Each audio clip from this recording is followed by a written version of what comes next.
राधे राधे दोस्तों, आज हम बात करेंगे देवउठनी एकादशी की। ऐसा माना जाता है कि देवउठनी एकादशी जो तिथि है, इस दिन से विवाह होने प्रारंभ होते हैं और ऐसा कहा जाता है कि देवउठनी एकादशी के दिन भगवान विष्णु पूरे 4 महीने सोने के बाद जागते हैं। भगवान विष्णु को तुलसी बहुत प्रिय है। बिना तुलसी के भगवान विष्णु की पूजा कभी पूरी नहीं होती। कहते हैं कि तुलसी दल अर्पित करने से श्री हरि को प्रसन्न किया जा सकता है। जो लोग देवउठनी ग्यारस के दिन तुलसी का विवाह संपन्न कराते हैं, उनको सभी प्रकार के सुखों की प्राप्ति होती है और ऐसा भी कहते हैं कि इस दिन तुलसी विवाह की कथा अवश्य सुननी चाहिए। तो आइए दोस्तों, हम कथा सुनते हैं। पौराणिक मान्यता के अनुसार राक्षस कुल में एक कन्या का जन्म हुआ जिसका नाम वृंदा था। वो बचपन से ही भगवान विष्णु की भक्ति और साधना में डूबी रहती थी। वृंदा विवाह योग्य हुई तो उनके माता पिता ने उनका विवाह समुद्र मंथन से पैदा हुए जलंधर नामक राक्षस से कर दिया। वृंदा भगवान विष्णु के भक्त के साथ साथ एक पतिव्रता स्त्री भी थी, जिसके कारण उसका पति जलंधर समय के साथ साथ और भी शक्तिशाली हो गया और देवी देवता जलंधर के कहर से डरने लगे। जलंधर जब भी युद्ध में जीत जाता, वृंदा पूजा अनुष्ठान करने बैठ जाती। वृंदा की विष्णु की भक्ति और साधना के कारण जलंधर को कोई भी युद्ध में हरा नहीं पाता था। एक बार जलंधर ने देवताओं पर चढ़ाई कर दी, जिसके बाद सभी देवता जलंधर को परास्त करने में असमर्थ हो रहे थे। तब निराश होकर सभी देवता भगवान विष्णु की शरण में गए और जलंधर के आतंक को खत्म करने के उपायों पर विचार करने लगे। भगवान विष्णु ने अपनी माया से जलंधर का रूप धारण किया और छल से वृंदा के पतिव्रत धर्म को नष्ट कर दिया। इससे जलंधर की शक्ति कम होती गई और युद्ध में मारा गया।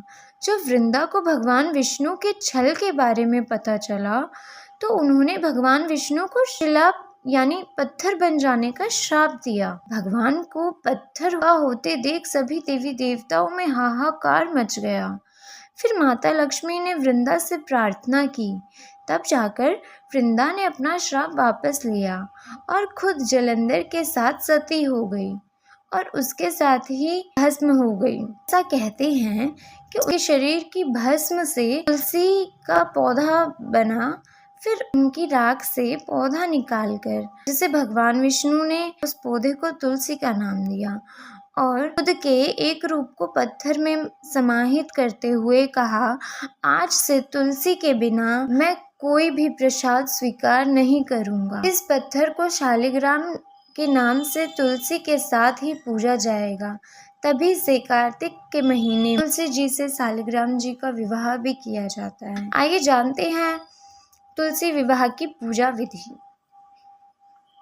तुलसी विवाह के दिन तुलसी के पौधे की शालिग्राम जी से सनातन धर्म के अनुसार विवाह कराया जाता है। शालिग्राम को भगवान विष्णु का स्वरूप माना जाता है।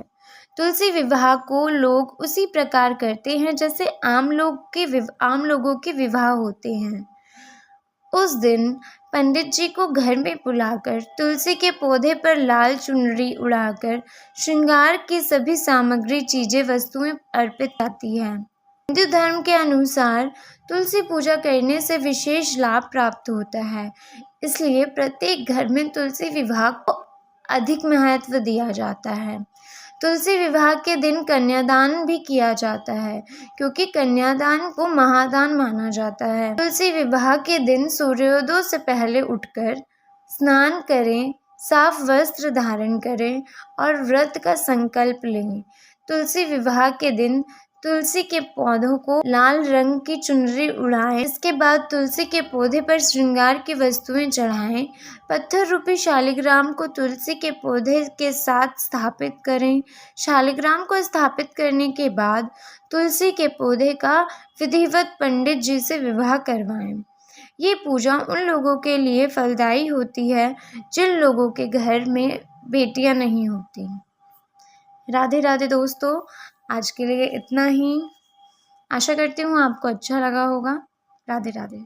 जय श्री श्याम। फिर मिलेंगे।